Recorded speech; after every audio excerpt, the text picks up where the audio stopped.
Hey y'all, hey, it's me, Sexologist Shamyra, and you are listening to On the Green Couch with Sexologist Shamyra, a conversation where we discuss all things sex and relationship.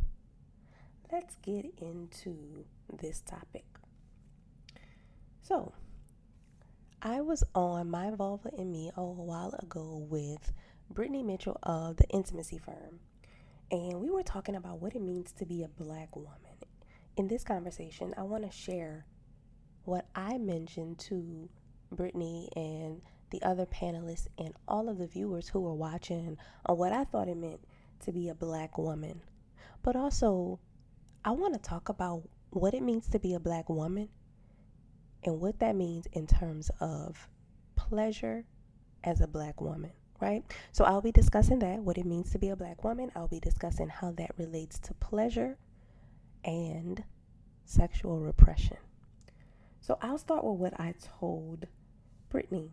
To be a black woman, although we exude strength and are multifaceted and we're complex and we're different and we're versatile, I see black women as being all of that, but I also see us being collectively and perpetually confused as it relates to our roles and how we fit and how we are to merge into society. Because we are black women, there are these expectations for lots of us to show up in specific places in specific ways and to meet the status quo. But also don't meet the status quo.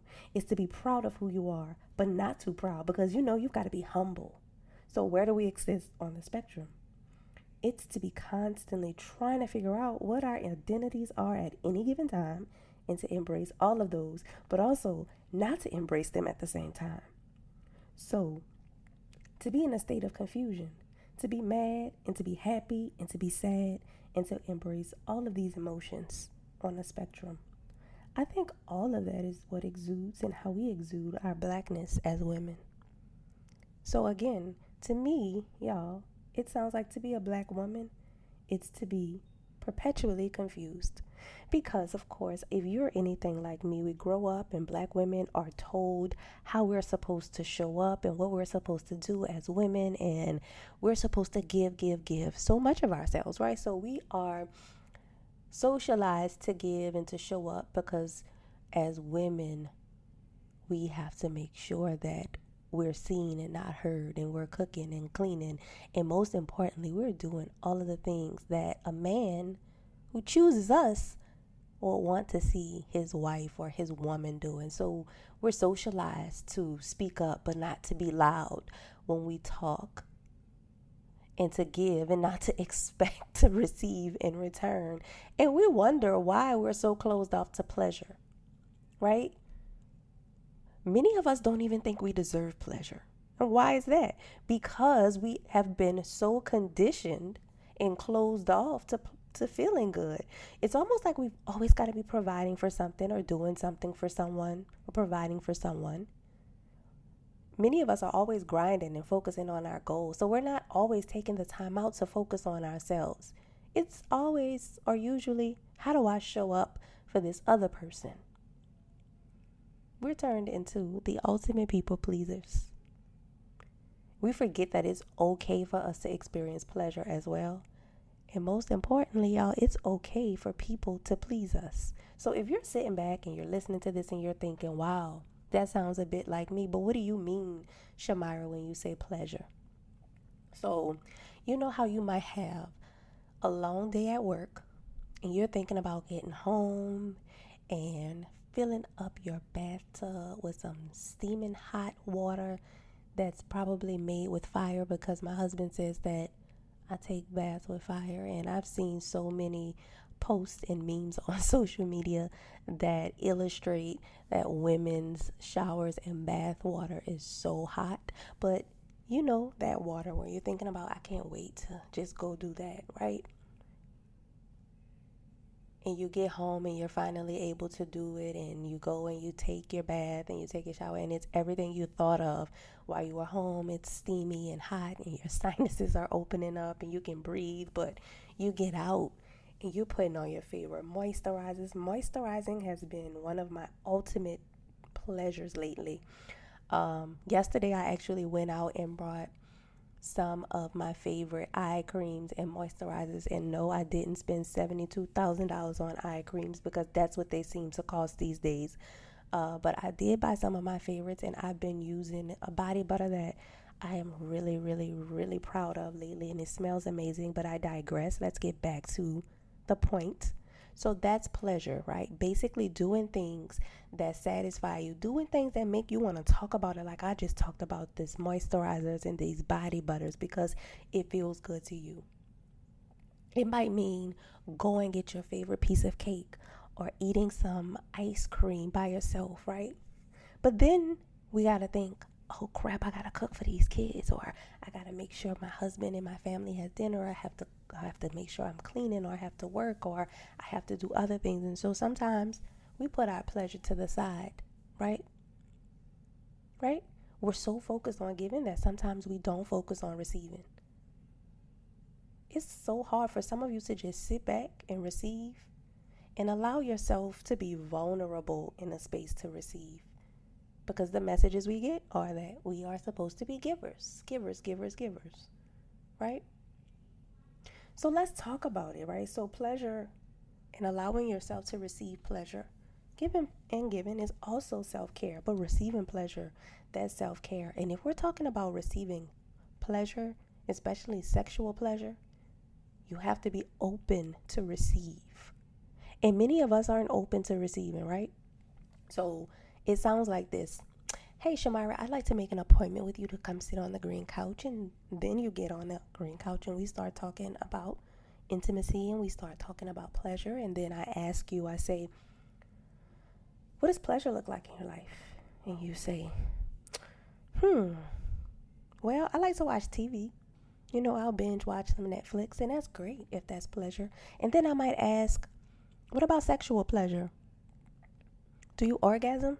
And listen, when I ask people whether or not they orgasm, more people than not tell me, no, they don't orgasm when they're with a partner. Some people say they orgasm when they masturbate. Many people say they don't even masturbate, right? And again, that's a whole other thing. Why aren't people masturbating if it feels good? Well, a lot of people have been told and shamed to feel bad about masturbating. People don't have information on their bodies, and so it's not, I don't do that. And I have a partner. They're supposed to do that. I'm sorry, but what about you, right? What about you? So if we are opening ourselves up to receive pleasure, what we're saying is, I give myself permission to feel good. When's the last time you said that? When is the last time you say, you know what? I give myself permission to just feel good today. I'm going to just lie down in the bed today and I'm not going to do much. I'm not going to do anything. And that feels good sometimes. Or I'm going to go swimming because that feels good. Or I'm going to eat this cake because that feels good. Can you tell I want some cake? Because that feels good. It tastes good. It's pleasurable. I usually tell people that happiness exists right outside of pleasure and meaningfulness. That's where you can find happiness. And when I say outside, I mean right in the middle. Things that feel good to you and things that are important to you. So if you could focus on pleasure outside of the bedroom, it won't be so hard inside of the bedroom, because you will demand, okay? Yes, demand. You will demand that your pleasure is taken seriously. Now, if you want somebody else to take your pleasure seriously, you've got to take it seriously as well. No, masturbation is not the only way for you to experience pleasure if you're engaging in solo sex. Yes, solo sex is a thing. We'll talk about that on another On the Green Couch episode, but solo sex is a thing. And when I'm talking about sexual pleasure, I mean, what are the things that make you feel good? What are the things that make you want to go, right? What are the things that drive you wild, that give you chills up your spine and make you just want to lose yourself? What are those things? And if you don't know, it's definitely time to start exploring. This is what I want to recommend. This is what I usually recommend to people who are having trouble finding their own pleasure, especially sexually. If you have a vulva, It's time to meet your vulva. Yes, it is. Many sex therapists and sex educators in the field prescribe V dates for people with vulvas. I tell people all the time, if I'm in a room with couples or with men and women, and I say, listen, if I ask everyone in here to identify their vulva in a lineup, if we had a picture of every vulva in here and I said, hey, identify your vulva in a lineup, not many vulva owners would be able to identify them. But if I said, hey, go find your penis, for every penis owner in here, go pick out your penis, I guarantee you there wouldn't be a penis left on the display. Of course, penis owners see their penises more because they literally hold them every time they go to the restroom. But outside of that, they feel empowered to touch themselves, right? They really do, even when they have a partner a lot of times. Sexual pleasure is not just for a partner, right? Some women have issues masturbating because we're told once we have a partner, our partner is our be-all, end-all, and I shouldn't need anything else outside of this relationship. And that is a setup for failure and a setup for us not to be able to explore pleasure. And when we don't know how to go after our own pleasure, then we're not going to experience the sex that we want to have. Especially if we're waiting on our partners to give it to us, right? So before I close, can you tell that I used to be a church girl? Before I close, I want you to meet your vulva. So if you have a handheld mirror, I want you to look at your vulva.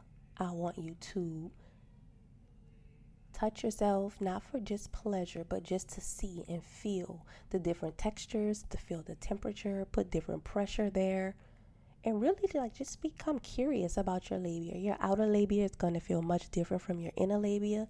The outer labia is the set of vaginal lips where hair grows. So touch that part. You'll see the mons. You'll see the glands of the clitoris peeping out. And just touch and see what it feels like.